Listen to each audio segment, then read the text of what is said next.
I'm doing portraits of education in school. Big surprise for those of you who know me. Amen. Not my favorite topic. So what do we think of when we think of education? A pleasant, happy red schoolhouse. It's safe, it's warm, it's inviting. Your teacher embraces you. Your teacher wants you to be happy. Your teacher wants you to learn. Your teacher knows that it's his or her job to make sure that you get the best possible education. But some of us think of education differently. Brown versus Board of Education, Thurgood Marshall, undoing segregation, separate but equal, equal but separate, paving the way for integration. But when we talk about integration and civil rights, how do we talk about it? Is it easier to talk about girls than boys first? Does talking about women make us more comfortable? Does it soften the conversation? I have lots of long pauses, but I didn't write 20 seconds worth of words for all of these. But they're beautiful booties that someone knitted, I'm sure. A precious baby girl. Yes, baby girl, you get to go to school wherever you want now. You have choice. You can go to the best schools. You have equal access to a good education. The Constitution says we're all created equal.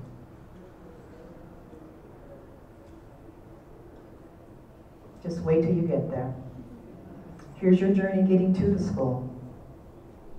Look, you have government officials escorting you to your building. You're that important. It was that important to make sure you got inside the building. And wait until you get inside. You'll be greeted. There will be people there waiting for you because they know you're coming. How does it feel? This is school. This is elementary school. And then one day, you'll go to junior high school and high school too. This is new for America. You're blazing a trail. We're proud of you. This is something you'll never forget for the rest of your life. Welcome to high school. Proms, dates, drive-ins, all the fun things you get to go when you're a high school student. The joys of school, dating, just being a teenager. Wow, I didn't know how this is going to feel.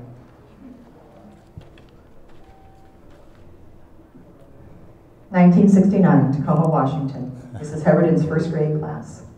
Front and center that little girl is, and here's what her parents told her. Study hard. If you can be the best reader in the class, you'll do really, really well in school. You can do anything you want." How lucky was that little girl to have a mom and dad who cared about her. One day you'll be mayor and hang around really important people. All right. Like a congressman, a governor, a county exec, the executive director, and helping people who need the most help in the world. Those who are vulnerable and those who are homeless. Cutting ribbons, smiling for photos. This is what you get to do when you study hard. What's important to you, Mayor? The education gap, the achievement gap. What is an achievement gap? Well, it means that from 1971 to 2004, African American students scored 30 points lower than their white counterparts, from 1971 to 2004. That's a long time. But is there also a gender gap? We know education opens doors. Step through the door. Pull yourself up by your bootstraps. If you work hard enough, anything can happen in this world. That's all it takes. This is America. Everything's equal now. Yes, you can do it. Absolutely. Achievement gap, gender gap. The way we talk about boys is different than the way we talk about girls. I didn't write any words for this slide again, so someone's lovely mother also made a pair of movies for a young boy. Blue is for boys, boys to men, masculinity, strength, power, taking care of people. That's what our young men are supposed to do. That's what it means to be a man. Dear sir, I'm very happy to be accepted into your prep school and your college, but I found out that I'm no longer athletic. Do you still want me in your private school or in your college now? I can no longer run that hard. I can't score you a touchdown. I can't bring you an NCAA championship. Do I still belong in your school? Will you still celebrate with me? I am a master on the court. Hoop dreams, dreams of hooping. Is this what education is really about? But what are my alternatives? Is it always one extreme or the other? Do I have to be an athlete? Or is my fate something else? Something that is far, far, far more dangerous? Is this the door that I didn't go through? because 70% of the people who were locked up with me do not read at grade level. In fact, they didn't do well at school by the time they were in 5th grade. What does it mean? Here's the deal. It's not one extreme or the other. There are young men who love Shakespeare as much as they love Shaquille O'Neal. Reading is fundamental. It doesn't make you a nerd, and it doesn't make you a geek.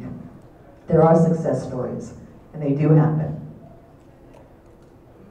If you look in Tacoma, Washington, there was a pioneer who did very well for himself. United States Air Force, Willie C. Stewart, the first African-American principal in the Tacoma Public School District. Mr. Stewart, I salute you. Then we talk about education and what we have to overcome. The story of a single parent, a young woman who had to work hard. She worked 2 jobs and moved her son into a white suburb so he would have access and choice to a good school. Mae Mathis, my cousin, my father's youngest niece. Brian Mathis, her son, Vanderbilt University, University of Georgia Law School, member of the Georgia State Bar Association. This is what education means when you can overcome things. So how far have we come? At one time, this is what it looked like when a little girl who wanted to go to school was escorted by a government official. Yes, there is still work to do. Sometimes it feels the more things change, the more they stay the same. But yes, we have progressed. There is work to do indeed. But this is what it looks like today to have a government official escort 2 young black girls to school. Thank you. All right.